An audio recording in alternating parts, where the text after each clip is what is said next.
don't think anybody does this. Well, they might. I don't know. We put them in 4 groups. Like when we hit on the field, like I said, I don't know where you guys practice. We have a field, and we'll hit on the field, and we do that for our outfielders. It's just for our outfielders. We put our outfielders in their spots. They play the ball live.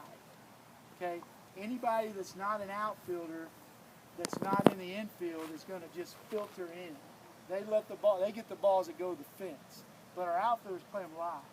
Now they don't play every single ball live. Like they don't run and get, oh, they didn't get that. Oh, now, let them get back, get set. You don't have to wait as a pitcher for BP. You don't have to wait for that. They pick the ones that they want to play live. And that they play those live. So they get live work in BP. And that's priceless, because how many of you guys go out there and hit fungo and you can't, it's hard. I mean, even with our guys, it's hard to hit something that simulates a ball off the bat. Most of the time you hit it, it's probably got backspin, it lays up in the air, and they go back there and catch it like that. So, we want them to play balls off the bat. So when we hit live on the field, that's why we do it for our outfielders. So as we do that, we got 4 groups. We have one in the cage, which you probably may or may not have, but I would suggest go buy you a cheap little tee and some wiffle balls and make that one of your stations. And we were just talking, when we won the state championship in 2010, our guys used these till they broke. And these are just little, they're called insider bats, and I actually did a promo for the company, actually, so he gave me like 30 of these. And but I can get you in contact with them if you need them. I'll give you all my information. But this is something we use where they don't put a bat in their hand and kill somebody with it, and they can get over. I mean, I don't think anybody minds people hitting wiffle balls into the fence. So that's something they can do, and they can just take their swings, with this instead of a big old bat. And again, they're concentrating on something small. So that would be a group. And then one thing that most people don't, we'll put a base running group in our BP. And what we do is we set half on the second, half on the third, and they're reacting. They're not running all the way, they're just reacting. So we put them at second, and we tell them basically, all right, ground ball in front of you, what do? You stay. All right, so if you're second base and they hit a ground ball in front of you, you're going to read and you're going to stay at second. You're not going to run into that. If the ball's at you or behind you, you go. So as they're here, they get their secondary lead, ball at me, behind me, boom, 1, 2, 3, 4, 5. I take 5 steps like you're showing the coach you know what you're doing. All right, and then we tell them fly ball to right, fly ball to center, we're going to tag, fly ball to left, we're going to go halfway. So they're working on that stuff during BP. So if you've got, always put a base running group out there, and then we get them at third, and we do the same thing. They're playing it live. So we just tell them to read down angle off the bat. So as soon as the ball's hit and they read that down angle, boom, they're gone, no matter where it's at. And that just gets them thinking about what they're doing. And what we do at third, we basically get our lead, and then we just tell them just take a walking lead. So you're going to walk, and then you're going to read. Once the ball's hit on the ground, we're gone, no matter where it is, because you're just practicing reading down angle. Even if it's back to the pitcher, just get them concentrating on that. If it's in the air, we're getting back immediately, and then we're going to tag. And if it's a blooper, it's in the air, we're immediately getting back, then we read, and then we can shuffle off and do that. Now, if you got a coach to watch that, it would help, but you don't need one. Now, even when I throw, I'll look, I'll watch them. Like as soon as the ball's hit, boom, I'll look and see what they're doing, and I'll jump them if they're not doing it right. But that's something that I think we overlook is base running. We just don't do enough of that. Well, that's live base running right there. And if you're a hit and run team, or you're going to put pressure on people, you can put a group at first and they can go hit and runs. You can do it that way. So that's how. So we'll go station, cage station, a live station, base running station, a shag station. So that's 4 groups. If you've got 15 or 16 guys, you put 4 guys in each group. And then after they do their 5 reacts, in second and third, they go straight to shag, so we get more guys shagging. So you'll be short shaggers at first, but then we get them out there. And then again, we've got a little more access to coaches and things like that. But we'll have some guys hitting fungo during the BP, which you see at the pro level all the time. But I know what you guys are dealing with sometimes. You don't get the ability to have full coaches out there. So, but you can certainly teach them and then put them in that position and let them do it, fail, or succeed. And, especially the base running. You got to teach base running. You got to give them a chance to do it in a game or in practice before you do it in a game. Because my philosophy on that is if I haven't taught you, then I'm not going to raise my voice at you.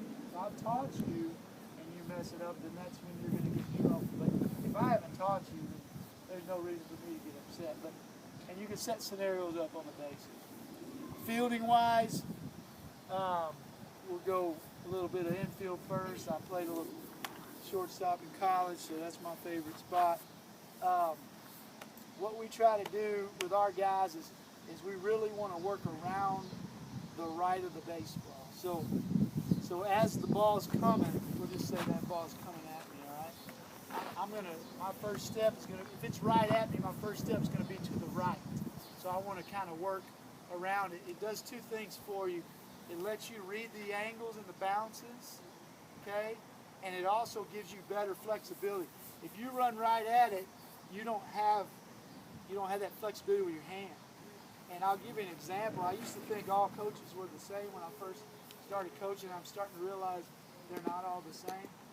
We're playing the #1 team in the nation.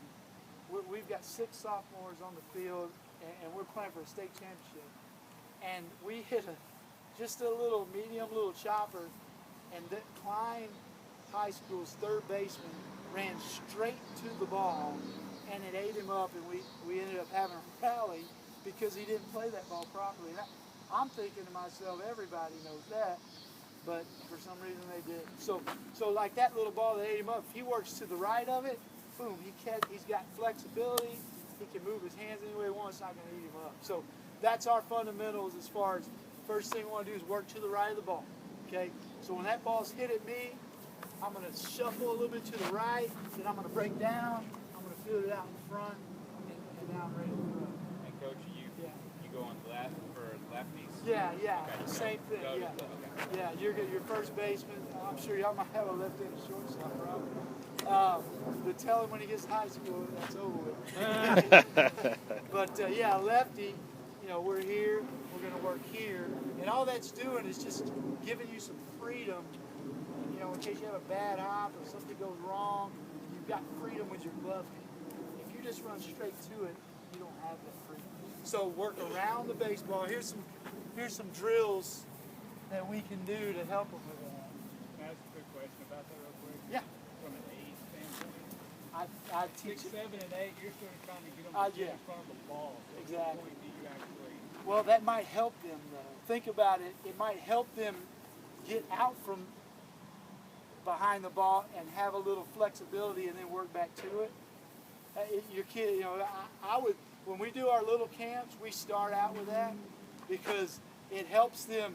Now they're not stuck somewhere, because they're thinking, that's what they're doing. They're just trying to block it almost. But if you get them to move their feet, it might free them up to be athletic enough to do that.